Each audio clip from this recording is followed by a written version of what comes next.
Scabies এত বেশি বাড়ার কারণ হলো আমাদের ওষুধের প্রয়োগটা ঠিক মতো হচ্ছে না, আর আমাদের পারিবারিক সচেতনতার অভাব আছে। আমরা বারবারই বলি যে আপনাদেরকে যে লোশনটা দেওয়া হচ্ছে, বাচ্চা থেকে শুরু করে বয়স্ক সবাইকে আমরা বলে দিই যে আপনারা পরিবারের সবাই একই সাথে ওষুধটা ব্যবহার করবেন।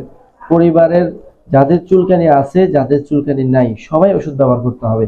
কিন্তু ম্যাক্সিমাম রোগী, ম্যাক্সিমাম মানুষই যার শুধু রোগ বা যাকে ডাক্তারের কাছে নিয়ে আসছে তাকে শুধু ওষুধটা ব্যবহার করে, তাকেও অনেক সময় ঠিক মতো ব্যবহার করে না। আপনাদের কাছে রিকোয়েস্ট, এই যে এখন শীতকাল চলছে, তারপরেও স্ক্যাবিস কিন্তু কম না। প্রতিদিনই ম্যাক্সিমাম রোগী আমাদের কাছে আছে স্ক্যাবিস নিয়ে। স্ক্যাবিস এখন 1 মাসের বাচ্চাদের পর্যন্ত হচ্ছে। 1 মাসের বাচ্চাদের ইনফেক্টেড স্ক্যাবিস হচ্ছে। ম্যাক্সিমাম মানুষই আমাদের কাছে যখন রোগীটা নিয়ে আসে তখন আসে ইনফেকশন নিয়ে, ইনফেক্টেড স্ক্যাবিস। মানে গ্রামে চিকিৎসা করে যখন কমপ্লিকেটেড করে নিয়ে আসে তখন আমাদের কাছে আসে।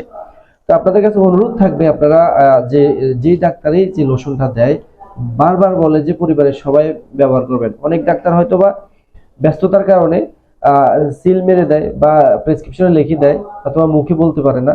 আমি আপনাদেরকে আবারও বলছি, আপনাদেরকে যে লোশনটা দেওয়া হবে, এলিমেট প্লাস, লরিক্স বা ইউনিক সি বা আরো বিভিন্ন ধরনের ক্রিম লোশন আছে, যে লোশনটা দেওয়া হবে এই লোশনটা অবশ্যই আপনারা পরিবারের সবাই ব্যবহার করবেন। কিভাবে ব্যবহার করবেন? নতুন গাইডলাইন অনুযায়ী।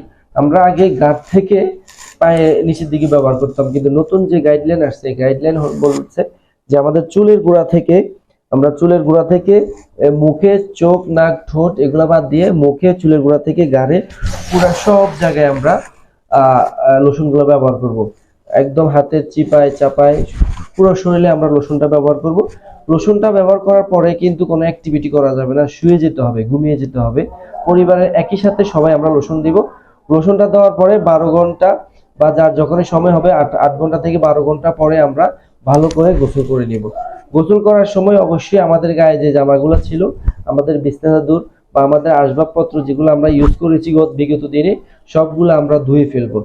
আর এখন নতুন গাইডলাইন অনুযায়ী বলতেছে যাদের এই বেশি হচ্ছে, বারবার একই ফ্যামিলিতে যাদের এই স্ক্যাবিসটা বেশি হচ্ছে, তারা চাইলে পরপর টানা 3 রাত আপনাদেরকে যে আমরা লোশনটা দিই পারমেথ্রিন গ্রুপের লোশনটা, পারমেথ্রিন প্লাস পোটামেটন, এই লোশনটা আপনারা চাইলে টানা 3 রাত ব্যবহার করতে পারবেন। টানা 3 রাত চুলের গোড়া থেকে পায়ের তালু পর্যন্ত পুরো শরীরে লোশনটা ব্যবহার করবেন। অনেকে কি করে, একটা লোশন কিনে সবাই ব্যবহার করে। একটা লোশন দিয়ে সবাই হবে না, সবার জন্য আলাদা আলাদা লোশন কিনতে হবে। একজন প্রাপ্তবয়স্ক মানুষের জন্য একটা লোশন এক রাতে শেষ করা লাগবে। সর্বোচ্চ ভাবে দিতে হবে, সর্বোচ্চ যেভাবে দেওয়া যায় সর্বোচ্চ লোশনটা দিবেন। পরিবারের সবাই একই সাথে দিবেন। ছোট বাচ্চা থেকে শুরু করে যারা আছে, বিশেষ করে 6 মাসের আগে আমরা পারমেথ্রিন ক্রিম ব্যবহার করি, 6 মাস পরে আমরা লোশন ব্যবহার করি, 6 মাসের পরে বাবু, সাথে বয়স্ক যারা আছেন সবাই লোশনটা ব্যবহার করবেন। লোশনের আমি তো নাম বললামই, ইলিমেট প্লাস, ইউনিক সি বা লরিক্স প্লাস বা আরো বিভিন্ন দেশি বিদেশি যে ক্রিম লোশনগুলো আছে এগুলো ব্যবহার করবেন। তবে ব্যবহার ঠিকই করছেন, কিন্তু নিয়মটা ঠিক হচ্ছে না। নিয়মটা হলো, আবারও বলতেছি, সবাই একই সাথে সবাই ব্যবহার করবেন। টানা 2 রাত বা 3 রাত, বা যাদের ডাক্তার যেভাবে বলে দেয় 1 রাত, 7 দিন পর পর আবার অ্যাপ্লিকেশন করবেন। এভাবে কয়েকদিন এভাবে নিয়ম মেনে চলতে হবে। তাহলে ইনশাল্লাহ আপনার বাসাতে আর স্ক্যাবিস থাকবে না। আর আমরা যেটা বলি যে বাবুদের জামা কাপড়গুলো আলাদা রাখবেন, বাচ্চার জামা আলাদা রাখেন, বড়দের জামা আলাদা রাখেন, সবার জামা কাপড় আলাদা রাখেন। সবচেয়ে ভালো হয় জামা কাপড়গুলা আয়রন করে ফেললে, জামা কাপড়গুলো আয়রন করে ফেলবেন। আর ছোট বাচ্চাদের জামা কাপড় ধোয়ার পরে আয়রন করে বা রোদে দিয়ে অবশ্যই একটা পলিথিনে বা একটা ভালো টাইট ড্রামে বা যেখান থেকে আলো বাতাস বের হতে পারে না এরকম একটা জায়গায় রাখবেন।